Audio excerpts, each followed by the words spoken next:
Hoje queremos conversar com você sobre que não podemos fugir das nossas responsabilidades, sejam elas cristãs ou sejam elas, do nosso dia a dia, tudo que é responsabilidade. Eu sempre digo que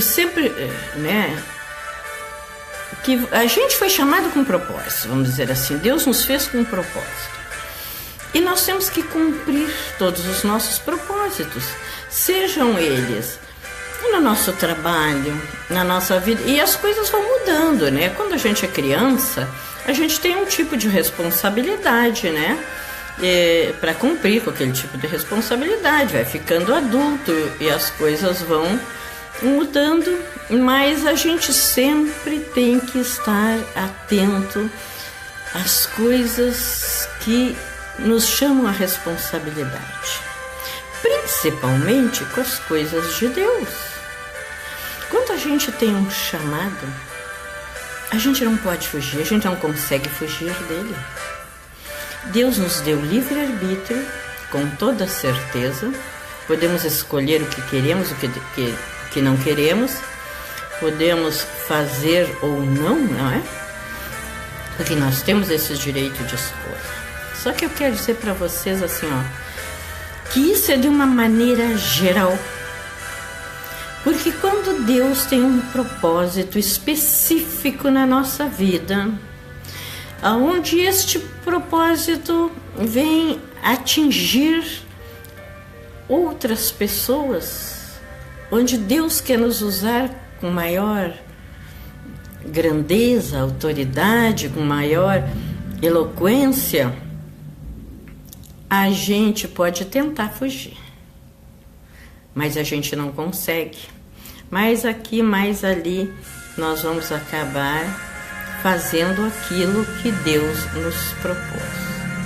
Então, quando eu vejo assim, até mesmo nos casamentos, que as pessoas se casam com um propósito de viver junto, de ser feliz, toda aquela coisa maravilhosa que envolve um casamento, envolve a festa, envolve as famílias, Só que, passado algum tempo, aquilo parece que perde o interesse. As pessoas vão esfriando. Mas não era bem isso que eu queria. Não era bem isso que eu pensava do casamento. Essa não é a mulher ideal para mim. Eu não gosto mais dela. Como que pode? Eu não gosto mais. É como se adorasse laranja e agora não gosta mais de comer laranja, E as pessoas não se dão o trabalho de fazerem as coisas certas, de viverem do jeito certo, de buscarem o melhor. As pessoas querem logo descartar, as pessoas querem se livrar, se desvencilhar das coisas, Tudo que fazem. Tem gente assim, o emprego dos sonhos, aí consegue. Daqui uns dias já não já quer mudar de emprego, já tem outra visão, já não quer. Pode mudar de emprego, é normal, para melhorar, mas não é aquela coisa, não, eu já tô chateada, já tô enojada, já não... Que coisa mais fútil, As pessoas viverem como a onda do mar, dois pensamentos assim, a onda vai e vem, da praia, e as pessoas também ficam naquela... Mas não é para isso que fomos chamados. Nós temos que ter... Isso tem muito a ver com caráter, queridos. Isso é uma coisa forte da gente dizer, mas tem que ver com caráter. Porque às vezes a gente vê pessoas que até mesmo em seu prejuízo, elas sustentam a palavra empenhada e elas fazem as coisas acontecer, as coisas melhorarem. Porque tudo está na nossa mente, eu já cansei de dizer. É na nossa vontade, no nosso querer, começa no nosso querer. Primeiro a gente pensa, primeiro a gente quer, depois a gente age, E as pessoas hoje em dia parece que não pensam, as pessoas só agem e agem. Eu entro na faculdade, não, porque eu quero fazer direito. 6 meses de direito, não. Eu quero engenharia. 6 meses de engenharia, não, eu vou fazer medicina. Ah, que coisa muito volúvel. Se prepare antes, pense bem, pese prós e contras, porque ninguém está perdendo com isso a não ser você, que vai perdendo seus meses de, né, sem concluir alguma coisa. Então, a gente tem que ter uma boa noção do que a gente tem que fazer na vida. A gente não pode fugir das responsabilidades. E quando Deus quer trabalhar na nossa vida, para você que é cristão, para você que serve a Deus, eu digo assim, você tem um chamado, você já foi revelado com um chamado, mesmo você que nem serve a Deus, ainda que nem o conhece bem, sente no seu coração um desejo assim, quando pensa naquilo, sente um prazer de fazer, ou de cuidar pessoas num asilo, ou numa creche, ou sei lá, tem tantas coisas de fazer, de ensinar alguma coisa, né? De orar com as pessoas no lugar, de levar alento, alegria, paz, felicidade para as pessoas. Isso é chamado. Quem sente esse prazer de fazer essas coisas é o seu chamado. E a gente não pode deixar assim, as pessoas deixam muito para depois. O que nós temos que fazer é hoje. É no nosso hoje. Hoje é o tempo de fazer as coisas acontecerem na nossa vida. E eu vou contar para vocês, eu quero poucos minutos levar essa mensagem para vocês, uma história de um rapaz que ele tinha um chamado de Deus. E ele não estava muito afim, né? E Deus o chamou e o mandou fazer algo importante, que era buscar, aliás, levar, né? Não era buscar, levar a palavra de Deus para uma cidade impenitente, uma cidade de pessoas revoltadas, uma cidade de pessoas de coração duro, uma cidade onde o povo estava se perdendo, ia se perder completamente, né? Um povo completamente sem Deus, que praticavam maldades, viviam só em função de ter, em função de dinheiro, em função de ganhos, né? E Deus tinha propósitos que esta cidade, que aquele povo se convertesse a Deus, que aquele povo conhecesse o verdadeiro caminho, o caminho da salvação, o caminho da paz, o caminho da verdade, porque o que liberta é a verdade. E Jesus Cristo é o caminho, a verdade e a vida. Então ele chamou este rapaz chamado Jonas, que ele está na Bíblia Sagrada, no livro do profeta Jonas. E chamou Jonas e mandou: Jonas, quero que você vá para Nínive e lá fale com aquele povo de salvação, fale do amor de Deus, para que aquele povo seja transformado, para que aquele povo mude as suas atitudes más por boas atitudes, né? Mas Jonas sabia que aquele povo era um povo rebelde, um povo de dura cerviz, não é? Um povo difícil de conquistar, difícil de transformar. Porque na cabeça da gente, ser humano, quando a gente acha pra gente que é difícil, a gente já tende a desistir. Só que nós temos que lembrar sempre que para Deus não é impossível. Para Deus tudo é possível. Nada é difícil, não tem nada que Deus não possa fazer. E seja no que for, amados, seja o que for que tu estiveres neste momento pensando, sofrendo, seja enfermidade, seja tristeza, seja desalento, seja no âmbito familiar, seja no trabalho, entrega nas mãos de Deus, que tudo Ele pode fazer, não tem impossível. O que para nós é impossível, para Deus é fácil, né? Então Jonas não queria ir, mas como Deus insistiu, ele resolveu fazer as coisas ao contrário do que Deus estava mandando. Em vez de ir para Nínive, ele tomou um navio que ia para Tarsis, para o outro lado, para o lado oposto. Disse: agora vou subir neste navio e vou para outro lado e não vou fazer a vontade de Deus. Só que os olhos de Deus estão sobre nós. Ele vê as coisas boas que fazemos e vê as más, ele vê tudo. O Senhor conhece a nossa palavra antes de sair da nossa boca. O Senhor conhece a nossa vontade, conhece o nosso coração. Os olhos do Senhor estão sobre nós. Não podemos fugir da sua vontade. E Jonas, começou a viajar naquele barco feliz da vida. E começou uma turbulência no mar. O mar ficou revolto, ondas enormes, e o navio ia para um lado e ia para o outro, não é? E as ondas arrastando aquele navio. E Jonas, quando viu isso, desceu para o porão do navio e foi deitar-se e dormiu. Não tenho nada com isso, eu quero chegar em Tarsis. E o pessoal do navio ficou apavorado. O que é isso? O que está acontecendo aqui?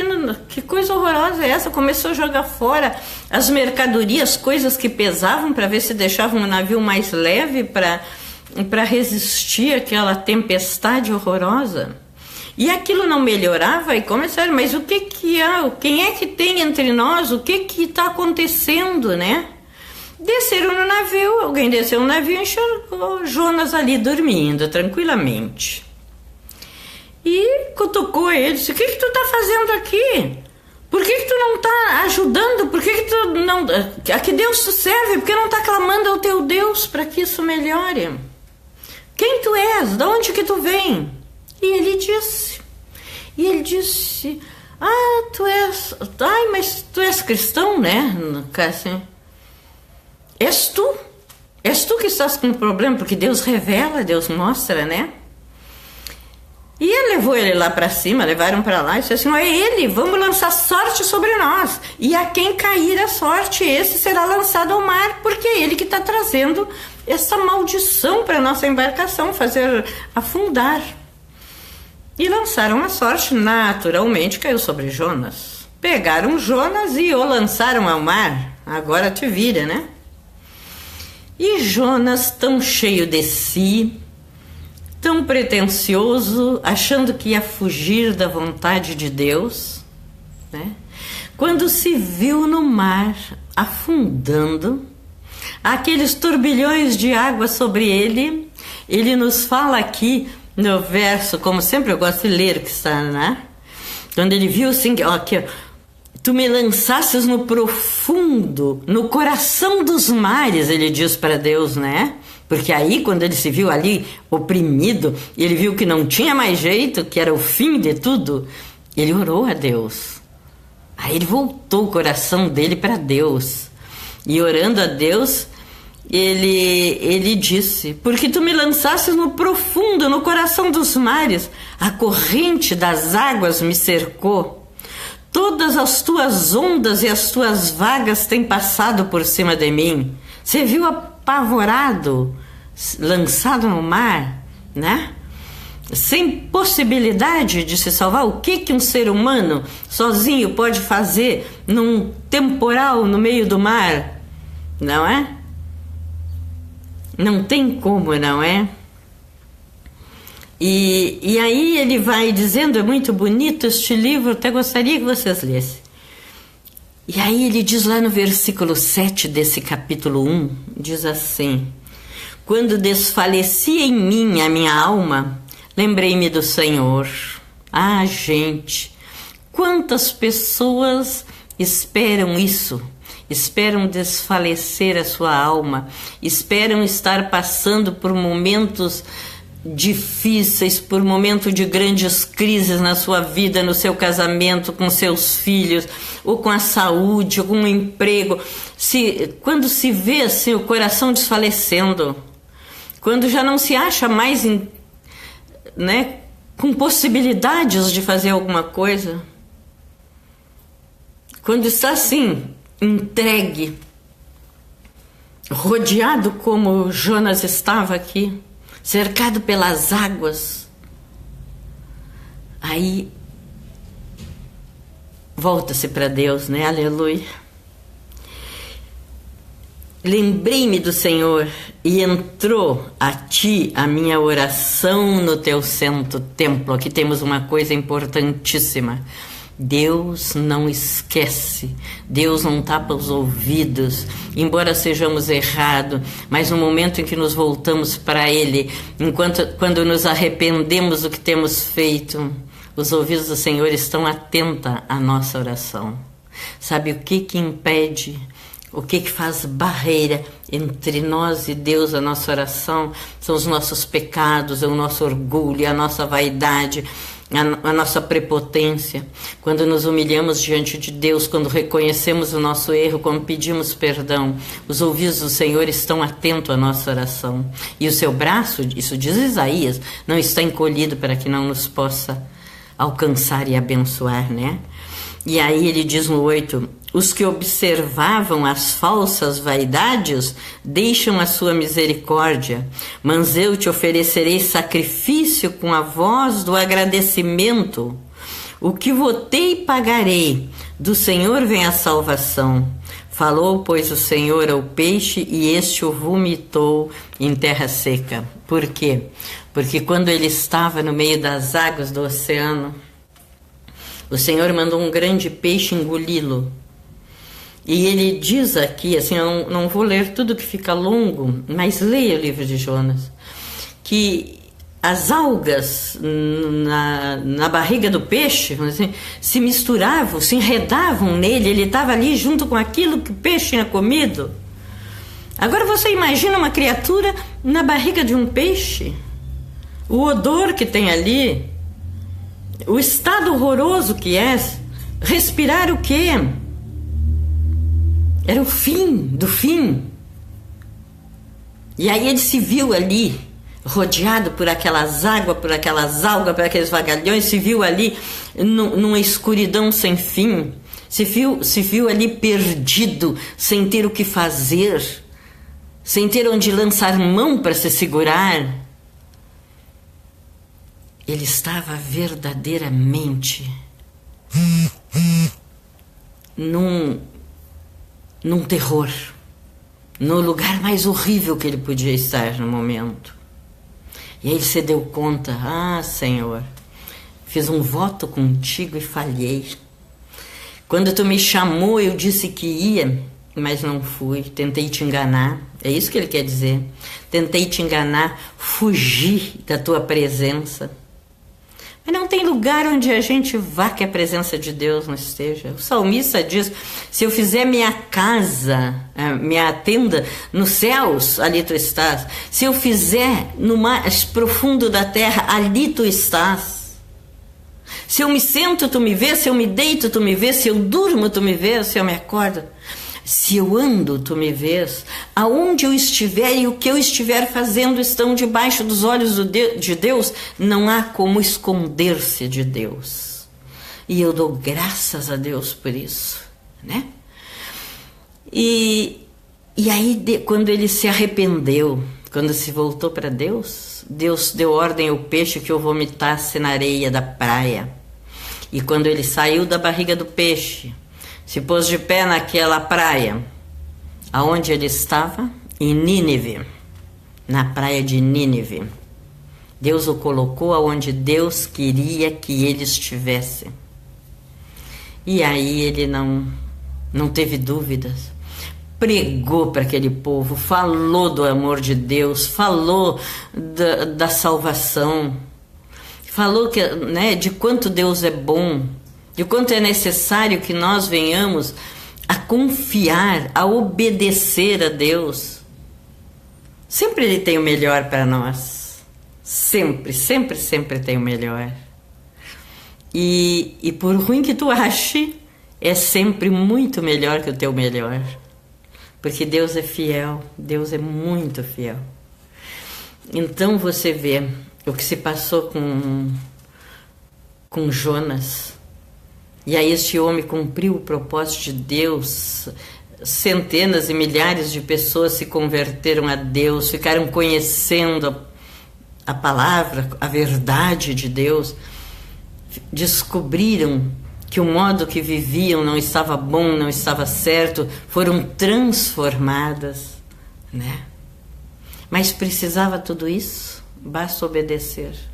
Quem sabe você está passando por graves dificuldades, por lutas, né? Pense um pouquinho em obedecer à vontade de Deus. E como vou fazer isso?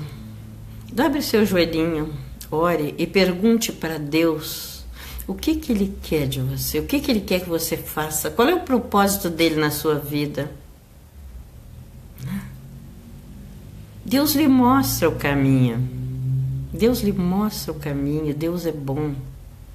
Não tem enfermidade que Deus não possa vencer. Não tem luta que Deus não possa vencer. Ao meu Senhor, ao meu Deus, tudo é possível. Agarre-se no Senhor fortemente. Busque do Senhor. Leia a palavra que nos ensina tanto. Muitas das pessoas, amados, não acreditam na palavra de Deus, não acreditam nem mesmo que Deus exista, porque não conhecem a sua palavra, porque não conhecem a verdade, porque não buscam, porque estão satisfeitos com a vidinha medíocre que tem, achando que tem muito. E Deus olha e diz: pobre e nu. Porque sem Deus nós somos isso.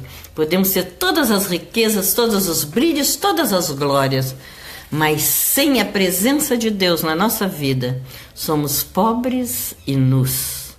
Então, que neste dia abençoado, Deus esteja guardando você, protegendo, iluminando a sua mente, dando-lhe bons pensamentos, porque sempre tudo começa na nossa mente, que as suas atitudes sejam de paz, sejam de alegria, sejam de vitória, que Deus traga cura para o seu corpo, cura para a sua alma, que Deus abençoe você grandemente.